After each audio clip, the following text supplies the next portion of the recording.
बातमी राजकीय वर्तुळातून आहे। उत्तर मध्य मुंबईमधून भाजपने पूनम महाजन यांचं तिकीट कापलं आणि याच वरून आता विरोधकांनी बोचरी टीका केली आहे। हा दिवंगत प्रमोद महाजन यांचा वारसा संपवण्याचा प्रयत्न असल्याचं उद्धव सेनेचे खासदार संजय राऊत यांनी म्हटलेलं आहे। तर या निर्णयाचं आश्चर्य वाटल्याचं खासदार सुप्रिया सुळे यांनी म्हटलं। दुसरीकडे प्रमोद महाजन यांचं नाव भाजपमध्येच नाही तर देशाच्या राजकारणात मोठं असल्याचं सुप्रिया सुळे यांनी मत मांडलेलं आहे।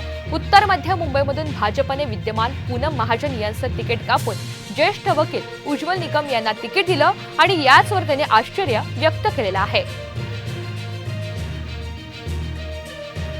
त्याच्यामुळे प्रमोद महाजन हे खूप मोठं नाव हे भारतीय जनता पक्ष नाही फक्त पण महाराष्ट्राच्या आणि देशाच्या राजकारणात राहिलेलं एक खूप मोठं व्यक्तिमत्व।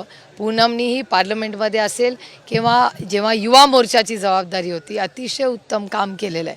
त्यामुळे एक युवा नेत्याला का तिकीट कापण्यात आलं या प्रश्नाचं उत्तर माझ्याकडे तरी नाही आहे। शिवसेना भाजपा युतीचे शिल्पकार म्हणून सुद्धा ज्यांना म्हटलं जातं बाळासाहेबांबरोबर ते प्रमोद महाजन यांची कन्या पूनम महाजन तिचं तिकीट नाकारून प्रमोद महाजन यांची ज्याला आपण लेगसी म्हणतो ती पूर्णपणे संपून टाकली।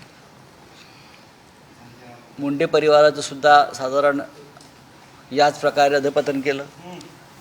आता महाजन यांना सुद्धा भाजपच्या राजकारणातून इतिहासातून त्यांचं पान शेवटचं जे होतं ते फाडलं गेलं।